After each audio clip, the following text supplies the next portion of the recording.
Question number 6, Andrew Williams.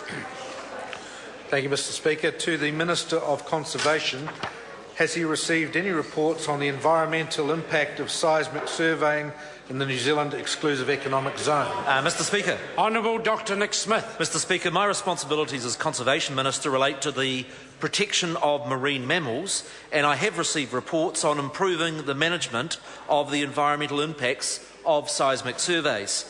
The new law I introduced to Parliament as Environment Minister in August 2011 enables such effects to be regulated, whereas prior to this, when many seismic surveys were done, there were no rules. This has enabled the 2012 Code of Conduct for minimising acoustic disturbance to marine mammals from seismic survey operations to be introduced, and I've received reports on updating and improving it. It's just another example of the improvements this government is making to environmental law. Mr Speaker. Supplementary question, Andrew Williams. What environmental safeguards have been put in place in relation to seismic surveying in the EEZ, and what monitoring structure will be in place to provide comprehensive data and reporting on the environmental impacts of seismic surveying? Mr Speaker. Honourable Dr Nick Smith. Mr Speaker, I'd be happy to provide the member of the 2012 Code of Conduct specifically about seismic survey that also includes monitoring requirements. I'd point out that this Code of Conduct for seismic surveying has only been introduced as a consequence of the law changes made by this government and opposed by members opposite, and that many seismic surveys were done by the previous government with the support of New Zealand First with no standards at all. Supplementary. Order.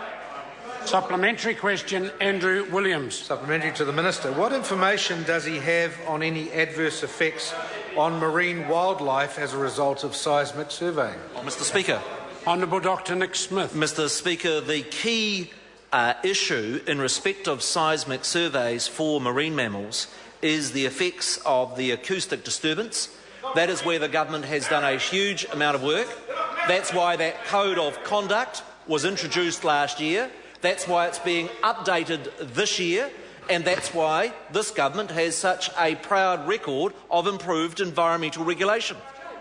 Supplementary. Supplementary question, Andrew Williams. So, given the Minister's answer, and given New Zealand's strong international stance on protecting whales, dolphins and other marine animals, will a precautionary approach be taken to protect marine life if adverse effects of seismic surveying are evident and proven?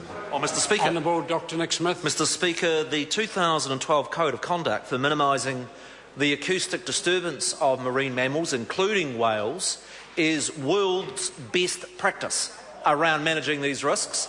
It's only become regulated as a consequence of this government's laws, and I do have confidence that enables us to be able to utilise our resources in the ocean environment while making sure we look after those precious whales and dolphins. Question number 7, the Honourable Mary Ann Street. Thank you, Mr Speaker.